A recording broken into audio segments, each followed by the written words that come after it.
mga pagtulunan sa Ginoo nga atong pamalandungan sa atong kinabuhi. Mingon siya nga dili kita makapaulipon sa duha ka agalon. Kung ato siya tan-awon karon, ang atong kalibutan karon kay multitasking man ta karon nga panahon. Naakay amo diri, lain imong amo pagkabuntag, pagkahapon, laipod, na ato na po ka pagkagabi sa lain na pod. Ing ana ba ang iyang gipasabot? Dili ingon ana.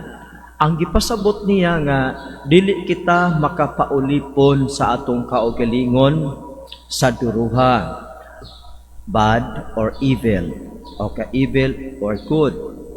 Bad or good, dili kita makapaulipon ana. So mao na sa nga we can be a servant of good or we can be a servant of bad or evil. So kung mao kini sa atong kaugalingon, mohimo kita og desisyon. Ihagit kita sa paghimo og desisyon, either to be a servant of bad or evil or to be a servant of good. Mao na nga ang mga mosunod ni Kristo dili pwede nga magpaulipon sa duha. Dili pwede nga ang usa nako katiil para sa Ginoo, ang usa katiil para sa yawa. Mao na nga ang matag usa nga mosunod sa Ginoo kinahanglan mo desisyon. If I will follow the Lord, if I will accept the Lord, I must live unsay giingon sa Ginoo. Dili kay follow ko sa Ginoo, simba ko, magrosaryo ko, pero akong kinabuhi nga gipuy-an human ako gawa sa simbahan, dili na sakto sa gitudlo sa Ginoo. So, one foot for the Lord, one foot for the evil. Di pwede. Ingon si Lord, usa ra gayud. Kinahanglan nga magpaulipon sa usa lamang. So, we have to choose for the Lord or for the devil. So atong tan-aw na kini atong kinabuhi naman tay mga gitawag nato nga usay huna-huna nga di muhaom sa Ginoo. Naputay binuhatan nga di muhaom sa iyas Ginoo, that we claim nga Kristiyanos ta. Ang ato ding paningkamutan nga kining atong mga dili mao o supak sa kabubuton sa Ginoo nga huna-huna, pulong o binuhatan, hinay-hinay nato kini nga buntugon. So, ang atong kinabuhi every day is a fighting day. We fight against evil. Naakay evil thought, naakay huna-huna nga maot para anang tawhana, naakay huna-huna nga malicious anang tawhana. Fight. Dili din na nato pasagdan nga muhari ka nato. When we fight niini, at the entrance, so asa mamusod ang atong mga daotang huna-huna, sa atong huna-huna gyud, fight begins there. Fight begins. Kaya kung imo nang pasudlon, unya usa pa ka maningkamot, maglisod na ka ana. Mo na ang uban, means lang nga, lisod man kayo padir. Uy, hindi ka nagkuan din na, magbalik-balik. Wa man ka musukol sa pagsugod pa dito sa pultahan, wa ka musukol. Busa, kung musukol ka dito pa lang, muatras na daan ang kanang gitaw to nga evil thought. Pag abot sa evil thought, do not entertain.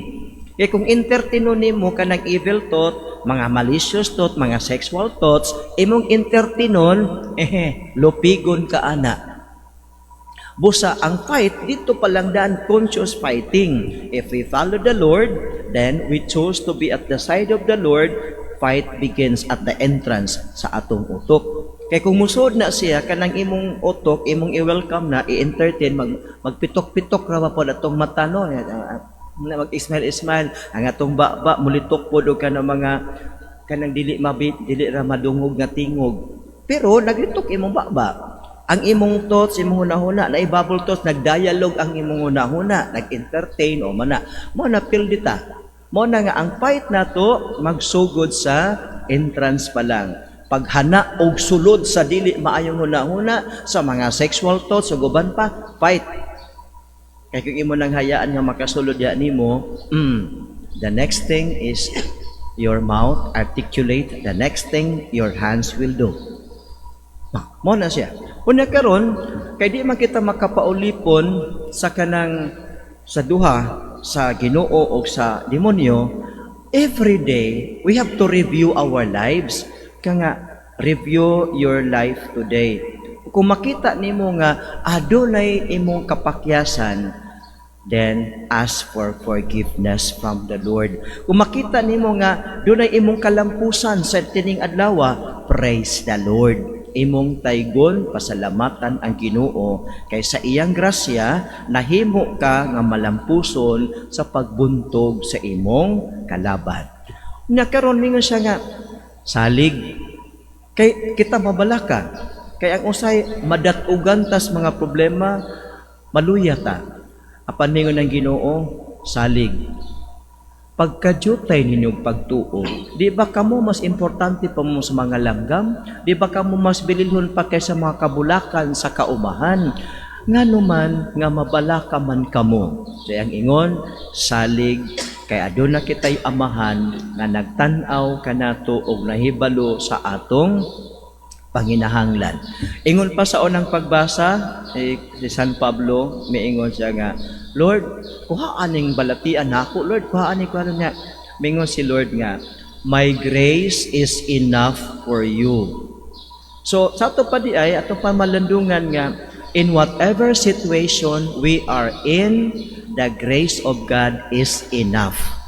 Dili below, kundili enough.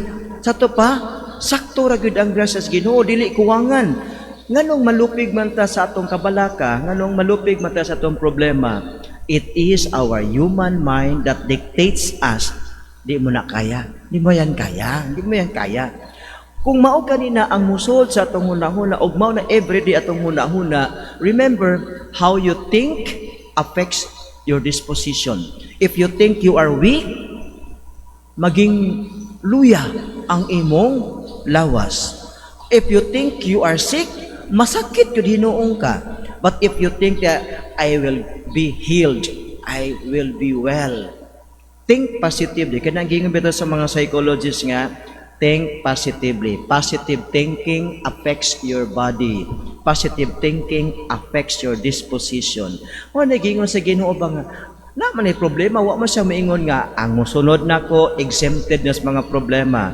Ang iyang gipasalig, na atay Dios nga nagtan-aw nato og ang grasyas Ginoo is enough.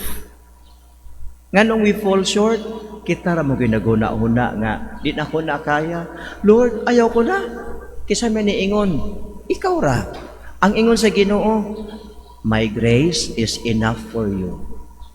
So claim that grace. Ayaw pa daog. Mao na nga ang ato pagpuyo sa kinabuhi ayat iyatas Ginoo. If iyatas Ginoo, claim that nga whatever circumstances I face today, whatever sickness, whatever challenges, I will rise victorious because God's grace is enough. Manindog kitang tanan o gato karong ipadangat sa Ginoo ang atong mga pangaliya.